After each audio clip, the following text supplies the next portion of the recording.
सोचिए एक ऐसी दुनिया जहां आप इतने ताकतवर हैं कि कुछ भी आपके लिए चैलेंजिंग नहीं है।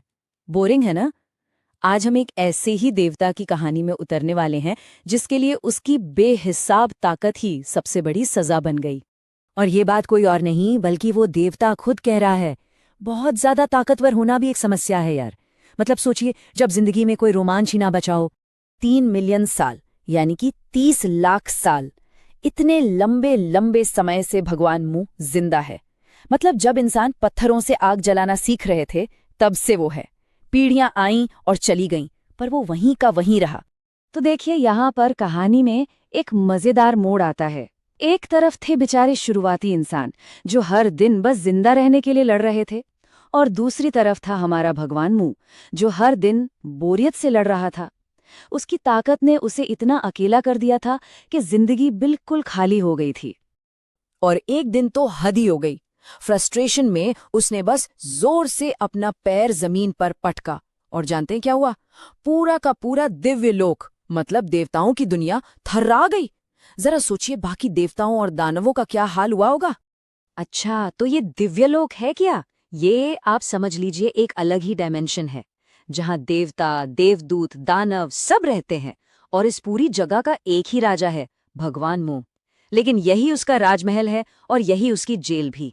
राजा तो है पर बिल्कुल अकेला। तो सवाल ये उठता है कि अगर अल्टीमेट पावर ही प्रॉब्लम है तो फिर सल्यूशन क्या है? हजारों साल बोर होने के बाद आखिरकार मू को एक आइडिया आया। एक ऐसा आइडिया जो सब कुछ बदल कर रख देने वाला था। और उसका प्लान क्या था? एकदम क्रेजी।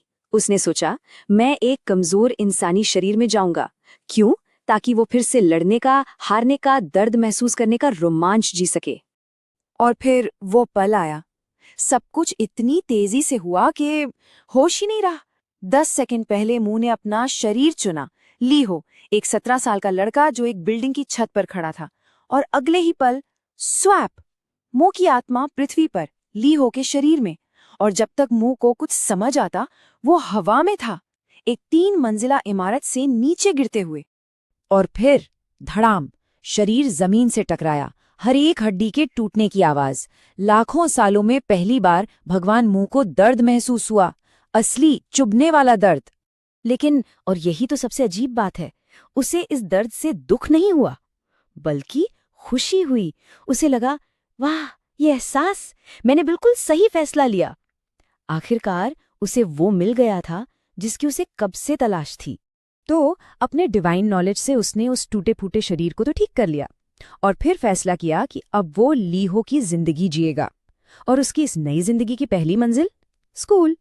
स्कूल पहुंचते ही उसका सामना हुआ लीहो के बुली से, और यहीं पर मू ने लड़ाई के लिए अपने कुछ उसूल बनाए। पहला, लड़ाई तभी होगी जब सामने वाला लड़ना चाहता हो, और दूसरा, इसका पता लगाने के लिए पहलावार हमेशा खाना पड़ेगा। पंच, बुली ने एक जोरदार घूंसा जड़ दिया, खून की एक बूंद गिरी। पर मुंह के लिए ये हमला नहीं था, ये तो एक इनविटेशन था, लड़ाई का बुलावा, गेम ऑन। अब मुंह को तुरंत समझ आ गया कि अरे, डिवाइन पावर तो काम ही नहीं कर रही। उसके घूंसे और किक इतने कमजोर हैं कि उसकी खुद की मांसपेशियों में चोट लग रही है। तो उसने सोचा, इस शरीर में सबसे मजबूत क्या है? खोपड़ी। तो सल्यूशन क्या निकला? हेडबट्स। और उसने वही किया, अपने सिर को ही हथियार बना लिया। जैसे ही बुली ने दोबारा मुक्का मारा, उसने अपना सिर आगे कर दिया और बुली की उंगलियां टूट गईं।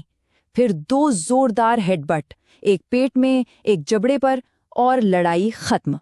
पर ये एक लड़ाई, ये तो बस शुरुआत थी। अब असली कहानी शुरू होने वाली थी, जहां मुंह को एक नहीं बल्कि 2 दुनियाओं में लड़ना था।